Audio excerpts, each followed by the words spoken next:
Appendix: Violent Crime in the United States, 1980. The Model Penal Code of the American Law Institute, 1962, requires the judge to employ generally accepted scientific methods. Until at least 1978, the consensus of the criminology establishment was that offenders could be rehabilitated in prisons and also in the community under the tutelage of probation officers. This opinion prevailed even though irrefutable statistics revealed that at least two-thirds of all offenders upon release from prison or discharge from probation commit other offenses. The goals and standards embodied in the Model Penal Code are really little more than vague concepts which at one time were found palatable by the criminology and jurisprudence establishments. They do not provide precise modalities of treatment or clear instructions to the sentencing judge. It is interesting and significant that the word punishment is not used, nor is the concept of making whole the victims of crime any part of the purposes of sentencing. Indeed, the victim of crime is not even mentioned, except in a passing reference in Section 7 that a fine should not be imposed if it would prevent restitution. Neither restitution nor reparation is included in the purposes of sentencing. This short appendix focuses on violent crime in the United States. Three observations are necessary. First, the year 1980 seems to have been a peak year for violent crime in the U.S. Subsequent data indicate that rates dropped in many areas. This may be due to the aging of the U.S. population, since young, unmarried men commit the largest proportion of crimes. Second, the rates for murder began to rise in the mid-1980s, probably because of drug-related criminal behavior. Third, the growth in criminal activity is a Western phenomenon, not just national. In Canada, between 1970 and 1974, the number of recorded crimes rose by over 30%. In England and Wales, crime rose also by 30%, 1974 through 78. Substantial increases also took place in France, Sweden, the Netherlands, West Germany, Denmark, Austria, and Italy. This indicates the direction of the growth in the 1970s. Of great concern is the fact that actual crimes seem to have exceeded reported crimes by many times. In the U.S., actual crimes were as high as 3 times those reported. In England and Wales, it was closer to 10 times higher. There is no doubt that there is a still major crime problem today in the U.S., reports one article on the economics of prisons. Every week, like clockwork, the total number of prison inmates in the U.S. grows by 1,000 people. That's 2 big prisons worth of lawbreakers, most of whom cost between $14,000 and $30,000 a year to feed, house, and guard. With 605,000 men and women behind bars in state and federal prisons, the U.S. already has the highest incarceration rate in the Western world, about 4 times that of the UK or France on a per capita basis, and that's not even counting the 300,000 or so in county jails across America. With 37 states under court orders to reduce overcrowding, the U.S. has embarked on a prison building program unparalleled in history. The primary response of the authorities to crime has been prison building. The rate of incarceration has grown every year from 1972 from slightly under 100 per 100,000 population to over 220. Just as rehabilitation was the byword of the 1960s, in the late 1980s, crime-weary citizens want to lock the bad guys up and throw away the keys. The explosion in crime, 1960 through 1980. In the United States, from 1960 to 1980, reported violent crimes skyrocketed in the United States and Western Europe, although not in Japan. The major increase in the United States took place in the periods 1964 to 1973 and 1976 to 1980. Part of this reported increase in the 1960s was the result of improvements in the statistics of several large cities. Between 1963 and 1973, violent crimes rose 174%, while population increased by 11%, a 16-to-1 ratio. Local public spending on police forces increased from less than $1 billion in 1964, an incredibly low figure given the enormous size of tax expenditures on public schools, welfare, streets, and buildings, to $7 billion in 1974. In 1960, there were about 3.4 million serious crimes committed in the United States. By 1974, there were over 10 million. Violent crimes increased by 47%, 1969 to 1974, from 659,000 to 970,000. Scholars debate furiously as to the cause of crime and why rates of violent crime change. Such factors as urbanization, the growing proportion of young unmarried males in a society, and the absence of wars, outlets for violent behavior, have all been used to explain the increase. Since 1968, economists have entered the debate. They tend to focus on the cost and rewards of crime and crime prevention, on the assumption that crime is just another form of profit seeking, risk avoiding behavior. One scholar even argues that, on the whole, over the last 7 centuries, homicides as a proportion of total population have declined by a factor of 10 in Britain. But the American public is aware of the fact of violent crime, whatever the causes. The March 23, 1981 issue of both Time and Newsweek, the two most widely read U.S. news magazines, ran articles on violent crime. The Plague of Violent Crime, Newsweek, and The Curse of Violent Crime, Time. We might also consider conducting a research project on spying and petty theft in the news magazine publishing industry.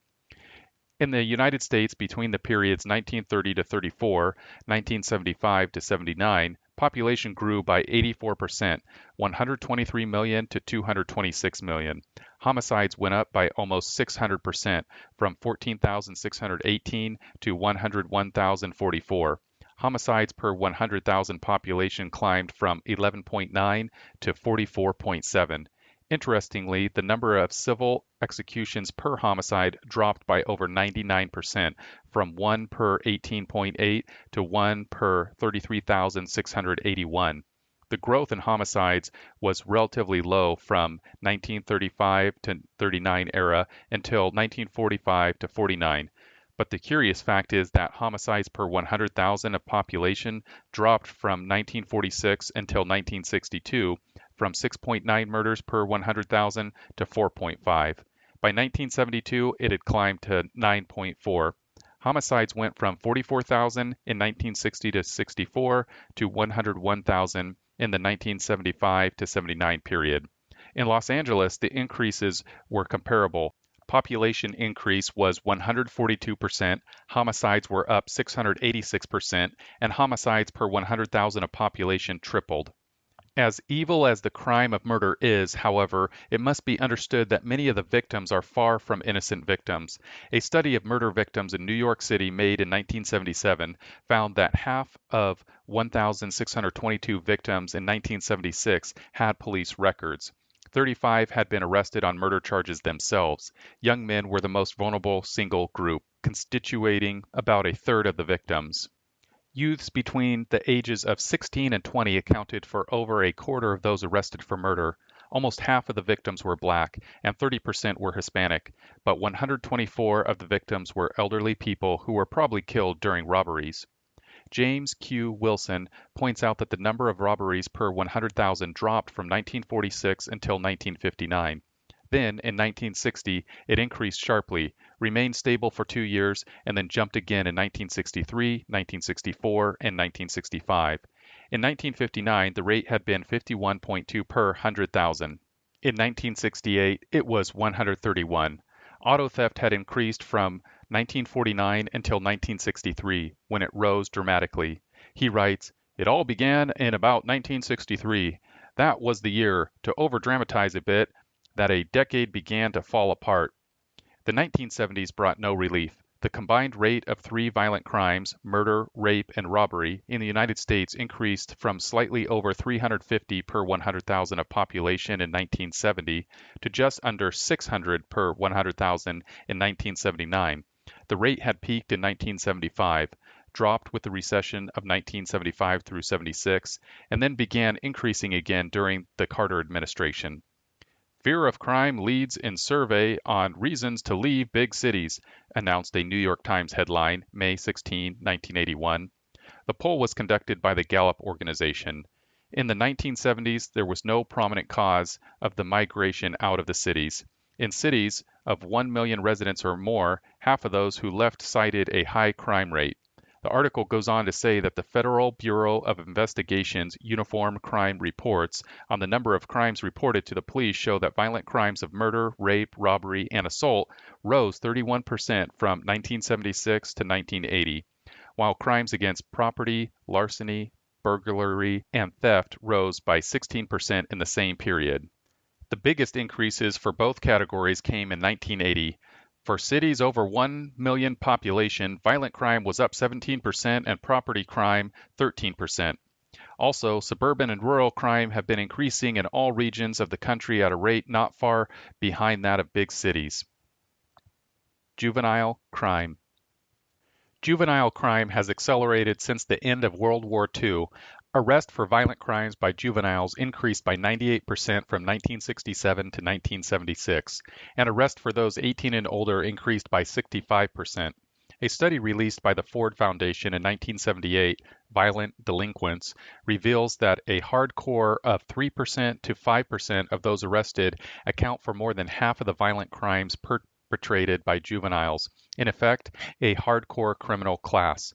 According to Professor Marvin Wolfgang of the University of Pennsylvania, who has conducted studies of delinquent youths in Philadelphia since 1945, over one-third of the youths are picked up by police for something more serious than a traffic offense, but 46% of these delinquents had no further police contact after the first offense. Concludes Wilson, though a third started on crime, nearly half seemed to stop spontaneously. Out of the 10,000 boys, however, there were 627, only 6%, who committed 5 or more offenses before they were 18. Yet these few chronic offenders accounted for over half of all recorded delinquencies and about two-thirds of all violent crimes committed by the entire cohort. Wolfgang's research also indicates that the degree of injury inflicted by youths on their victims has increased. People are getting their heads bashed in and seriously hurt in ways that didn't happen before. A loss of confidence. The result of this visible failure of the criminal justice system has been a growing distrust of the police and the courts by the public.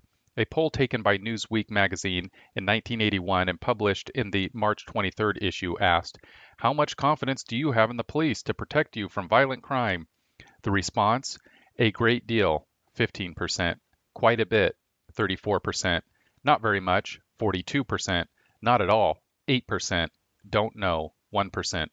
Second question, how much confidence do you have in the courts to sentence and convict criminals? The response, a great deal, 5%. Quite a bit, 23%. Not very much, 59%. Not at all, 11%. Don't know, 2%. When 70% of those surveyed have very little or no confidence in the court system, there has been a massive failure on the part of those high officials who are entrusted with the responsibility of providing justice and safety for the public. On average, crime pays. It is a well-known fact that very few crimes result in an arrest. This does not tell the whole story. Most crimes are committed by a handful of professional criminals. By arresting, convicting, and eliminating the activities of one burglar or rapist, the law enforcement system drastically reduces crime on the streets. One estimate says that if all people convicted of serious crime in New York State were given prison sentences of at least 3 years, the rate of serious crime would be reduced by 2/3. The U.S. Department of Justice's National Institute of Justice in 1987 released the results of a study of 2,190 inmates in California, Michigan, and Texas. It concluded that when a repeat offender is released from prison, he commits an average of 187 crimes per year until he is again imprisoned. The cost to victims of crimes committed by these people is an estimated $430,000 per year. Warning. This assumes that the 187 crimes a year are on average expensive crimes, rather than shoplifting, which involves large numbers of less expensive crimes. This does not appear to be the case. The reliability of these statistics have been challenged by academic professionals, as statistics so often are. The cost of building a new cell and maintaining it for a year is $25,000 per prisoner, the study estimated. This can be seen in a different way. The construction cost is between $50,000 and $100,000 per bed, with the amortized cost at $25,000 a year per prisoner. Actual operating costs run about $15,000 per prisoner. The study concluded that the $8.6 billion cost of operating the nation's prisons and jails was about one-tenth the cost to society if the institutions were shut down. This conclusion appears to be self-serving on the part of the corrections bureaucracy, but the public sees no other alternative. In any case, it needs to be recognized that the total expenditures of civil government at all levels in the United States is today in the range of 1.5 trillion per year. Thus, the cost of prisons, or even the law enforcement system as a whole, is a tiny fraction of total government expenditures. Arrest and conviction. Nevertheless, the issue is not simply the cost of maintaining prisons. The issue is the effectiveness of this particular sanction. Does this threatened sanction reduce crime more effectively than some other sanction would? Are actual victims better off? Are potential victims more secure in the long run? The threat of imprisonment is no better than the likelihood of a sentence being imposed and carried out.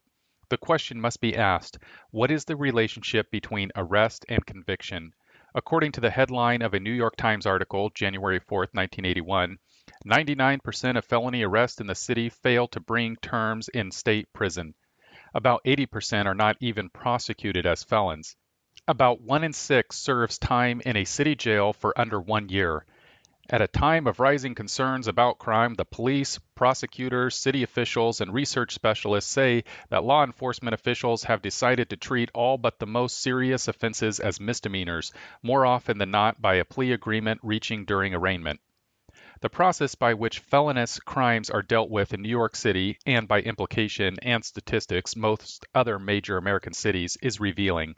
Consider statistics for 1979. Officially, 539,102 felonies were reported to the police. This, of course, is only a fraction of the felonies committed, although no one is sure just how large a fraction. The police arrested 104,413 persons on felony charges. This cleared up about 63,000 of the reported crimes, or only about 12%. Grand juries charged 16,318 of these arrested people with felony crimes. The cases against the other 88,095 were dismissed by the district attorneys or treated as misdemeanors. Of the 16,318, 56% resulted in felony pleas by the defendants of guilty, 16% resulted in misdemeanor pleas, 13% in trials leading to a verdict, and 12% in dismissals. In short, criminals are rarely sent to prison for any particular criminal act.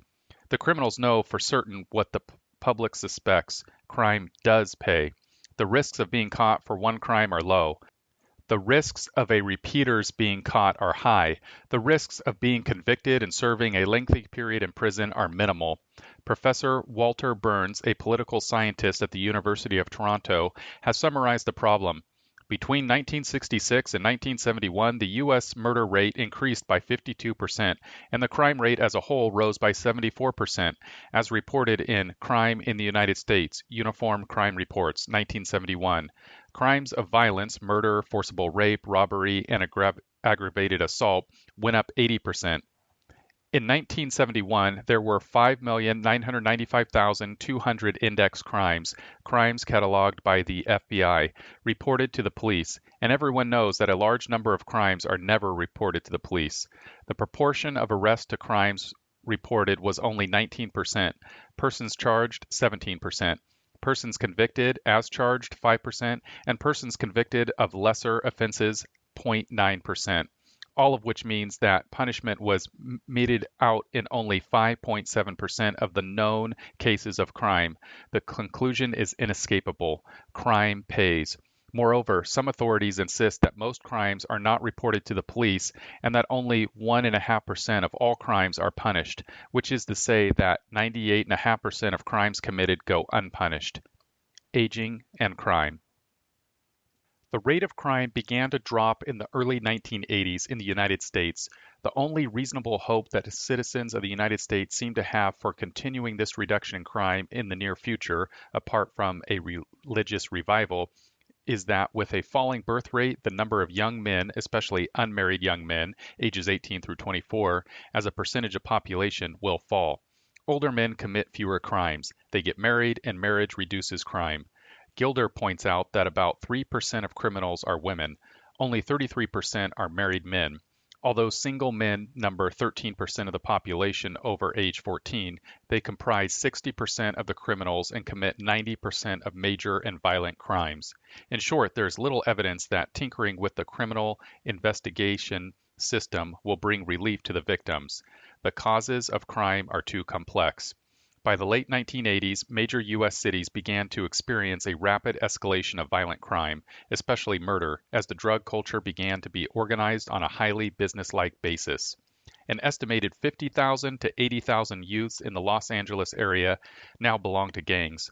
Homicides per year peaked in Los Angeles County at 350 in 1980, fell to about 200 in 1982, and then rose again beginning in 1984 to about 400.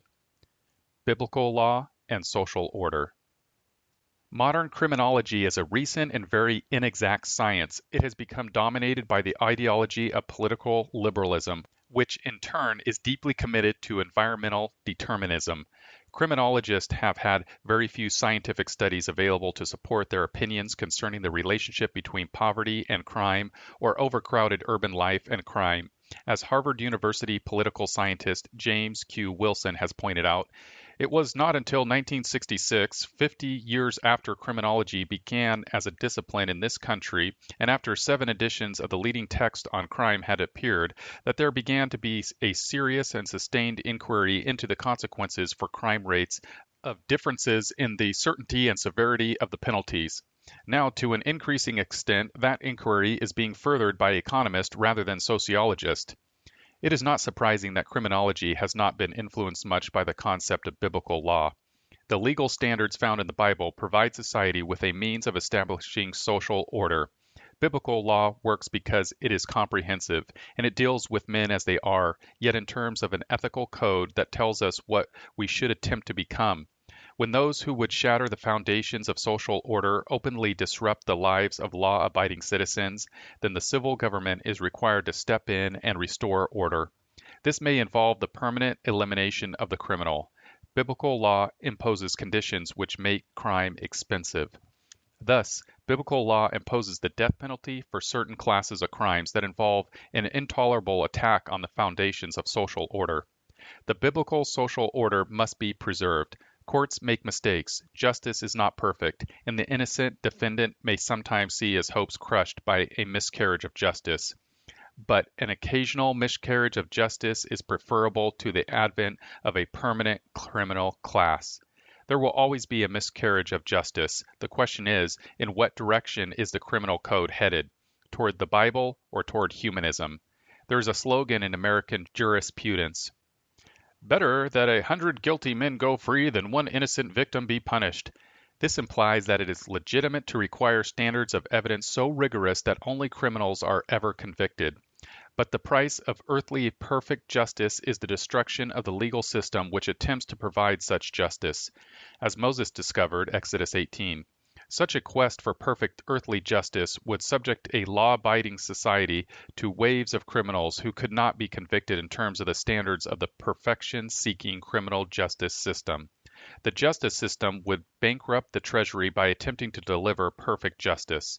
The delay in punishment would increase the likelihood of crimes committed by the present-oriented criminals who tend to ignore the long-run consequences of their acts. The courts would be jammed with appeals, delays, and unpunished criminals waiting to be sentenced. The judges would tend to issue milder sentences in order to speed up the wheels of justice. Plea bargaining by lawyers would get sentences reduced by getting criminals to plead guilty to lesser crimes. The bigger the backlog, the lighter the sentence.